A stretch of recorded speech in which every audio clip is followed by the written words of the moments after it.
Darwin Nunez is one of the most chaotic, unpredictable and disrespectful strikers in the world. The Uruguayan, who arrived for more than €100 million in the summer of 2022, has since become one of the most disrespected strikers in the world. But even when he delivers, and as we've seen he does in some insanely critical moments for his team, he never gets the credit he deserves. Whether it's because of his high price tag, the comparisons with a fellow countryman, or expectations to be Liverpool's highly anticipated answer to Man City's Erling Haaland. But Darwin is probably the prime example of a player capable of reaching his absolute top potential in one game, but then in the next hitting his rock bottom, missing sitter after sitter. But how would you react if I told you that we have already experienced this? We've seen this before, not so long ago, and Liverpool fans must be having flashbacks. Some 14 years ago, Liverpool made a panic purchase after losing their best striker at the time, Fernando Torres. The Spaniard, who had become a fan favourite at Merseyside, moved to Chelsea, while Liverpool opted to sign Newcastle's Andy Carroll, who had spent the previous 5 years in a Newcastle shirt. He was relatively inexperienced in the Premier League, with only one strong season in the top flight for Newcastle, for the simple reason that between 2006 and 2010, the Magpies were relegated and then promoted back and forth between the Premier League and the Championship. So for the first half season of 2010 to 11, Carroll had scored 11 goals and assisted 8 in 20 Premier League games for Newcastle. And guess who he scored one of those 11 goals against? Much like Darwin's case, which we'll get to in a moment, Carroll scored a worldie against Liverpool at St James's Park in an emphatic 3-1 win in December 2010. So, around 2 months after the Newcastle-Liverpool game, the Merseyside outfit pulled out the big bucks and paid Newcastle £35 million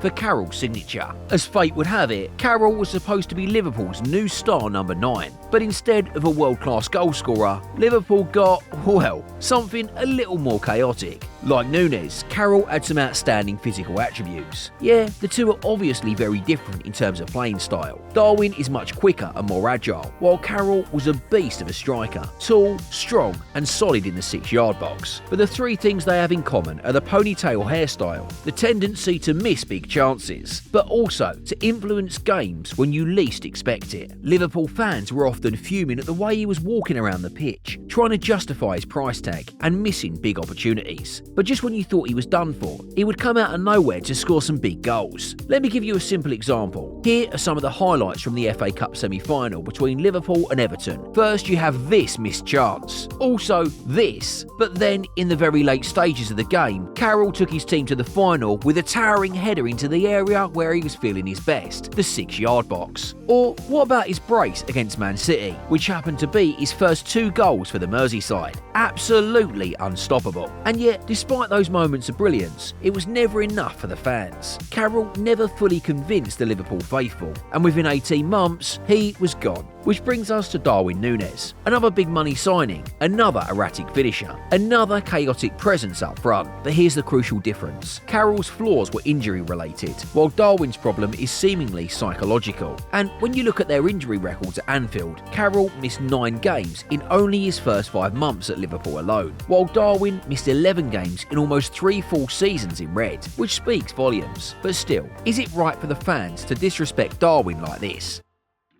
After the Reds met the Uruguayan in the Champions League, Darwin scored for Benfica in a 2-1 win in Lisbon in front of Virgil's eyes. And a week later, Darwin scored again. But it wasn't even the goals that made him stand out. It was the work rate in both phases of the game, the relentless running and pushing forward, the energy he showed. All of these qualities really impressed Jurgen Klopp. And according to a number of sources, it was the German maestro who was the driving force behind Darwin's arrival at Anfield. So Liverpool splashed out $100 million, making Nunez the most expensive signing in their history, which still hasn't changed almost 3 years later. And what about their plans? Nunez was supposed to replace Firmino and Sadio Mane. Both of them were on the exit ramps at the time, and actually the first to leave was Mane, whose last game for Liverpool happened to be the dramatic Champions League final against Real Madrid in 2022. But arguably the biggest objective behind the Nunez move was for Liverpool to compete with Man City with their brand new acquisition. And to be perfectly honest, there's probably only been one game in Haaland Haaland and Darwin's career, where the Uruguayan has had the upper hand over Haaland, and that was their first game for Liverpool and Man City, respectively, the 2022 Community Shield final. Back then, Darwin stole the show with a late winner, while Haaland missed on one of the easiest chances of his career. But since that game, Haaland has instantly turned into a goal-scoring machine, while Nunez has taken a slightly messier route. It started well for Darwin. A week after beating Man City, the Uruguayan came off the bench to score an assist for Liverpool against Fulham. But then, in typical South American fashion, Darwin's demons came to light when he headbutted Joachim Andersen in a game against Crystal Palace. Yeah, 3 games into his Liverpool career, and Darwin Nunez was already a meme. And after serving a 3-match ban, he returned with a goal against Arsenal in a 3-2 defeat at the Emirates. In all, he finished the first season with 15 goals and 4 assists in all competitions, with the goals against Man City, Arsenal, Man United and Real Madrid.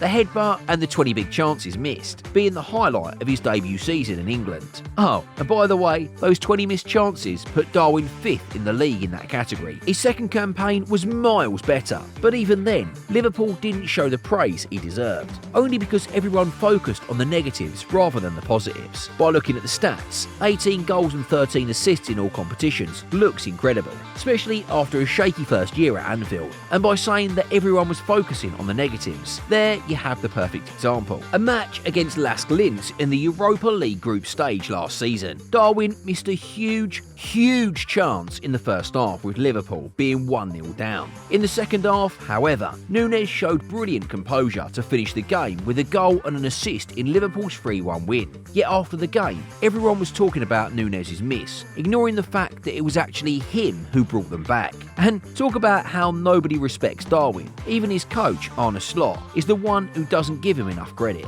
At least, that's what we can see from his comments about Darwin this season. A very clear example came after Darwin's brace against Brentford, which pulled Liverpool out of the mud in January. Just look at his testament of Darwin. He mistakenly said very good and didn't hesitate to correct himself with good season. Of course, it would have been too much to criticise or mock him publicly, but I just can't see Arne Slot keeping Darwin Nunez beyond the end of the season. And this is why. If there were some big moments where Darwin could have made a huge contribution to the team, which could potentially have been the force that kept him in the team, we wouldn't have said this. But now, with Liverpool's season more or less over, having been knocked out of the FA Cup and the Champions League, and losing the Carabao Cup, Liverpool have only 10 games left in the Premier League, with their title march close to its peak. Simply put, Darwin just wouldn't have enough chances to contribute in crucial moments to change fans' minds. With that said, do you see Darwin staying at Anfield after the end of the season, or as the harsh attitude towards him caused by his inconsistency already sealed his fate? Let us know your thoughts in the comments below.